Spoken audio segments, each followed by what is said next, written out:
So here's a video I'm going to shoot before I decide it's not a good idea to shoot this video. I think of these types of videos all the time. I normally just dismiss them, but I'm shooting this one while I still think it's a good idea. Kind of. Anyway, I want to talk about the Madonna song Like a Virgin, which we all know. It's almost lexicon in our heads. We can play it on loop over and over again, note for note, no problem.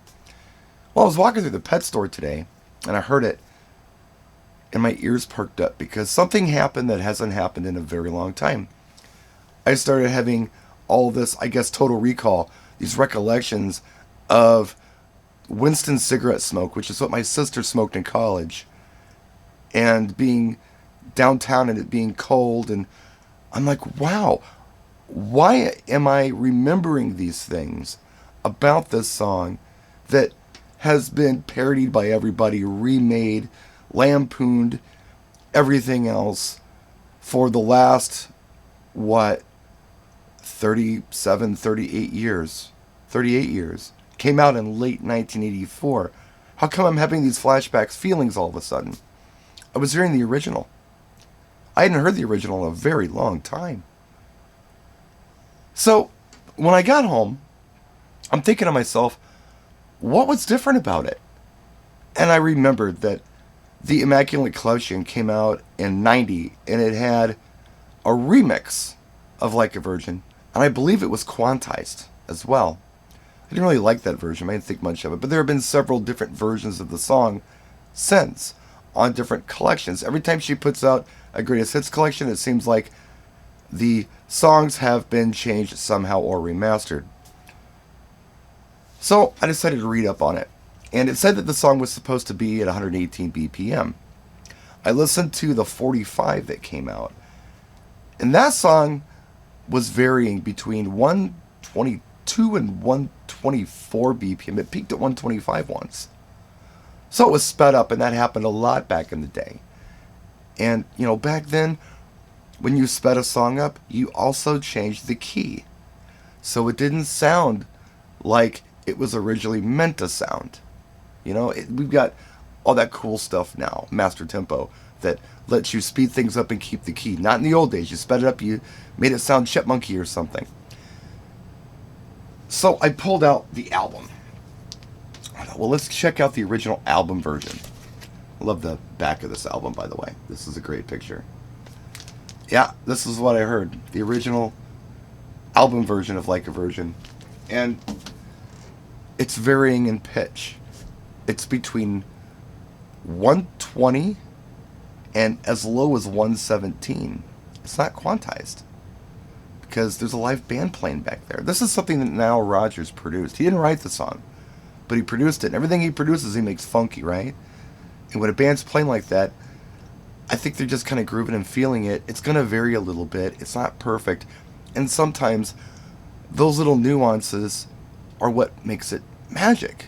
The other thing that's cool about the track is they say there's two different hooks in it, and I believe that's true, where you have Madonna's melody she's singing, right? It's in a higher range. But then under that, you hear this other thing. It's a groove.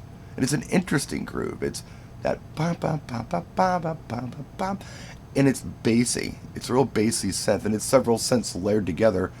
The drums are live drums. It was a digital recording, by the way. I thought that was interesting. It was one of the first digital recordings. They talked Nile into doing it that way. That was a pretty new thing back then. And they said, if we do it this way, then every pressing is going to sound like the master. So they did that, and it sounded great. But it was something through those speakers where I wasn't hearing her higher range as much as I was the lower groove. And I think in the remix stuff, they bring her vocals out more. And you don't hear that cool groove underneath everything. Now, I've got the 12-inch of Like a Virgin, of course. I got a couple copies of this, but this is extended. There's not a single version on here, unfortunately. I really wish there was a single version at 45, or at least the album version at 45. But it's just the remix, and it's almost a different song in that regard. But there was really something cool about that original album version that I remember hearing early on when the song first came out. And that's why I had those recollections. And that was really cool.